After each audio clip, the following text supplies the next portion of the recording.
Ningependa kuchangia, angalau sijui mada, but wacha tu nichangie.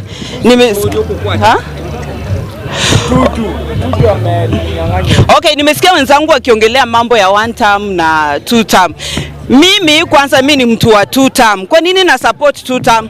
Na support 2 term kwa sababu President Ruto ako hapa kutupatia solution.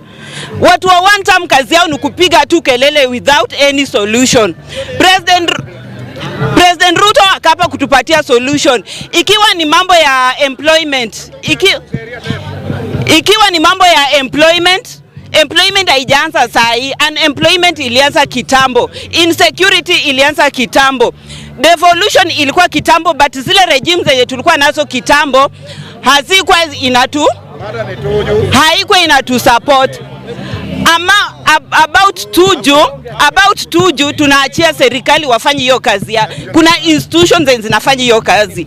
So mimi ni mtu wa 2 term, tena mtu wa ODM. I support it with a reason. Kwa sababu inatupatia solution. Watu wa 1 term ni kupiga tu kelele. Ningependa kuambia President Ruto kwamba sahi fanya hivi. President Ruto, tunakuambia rewire these people.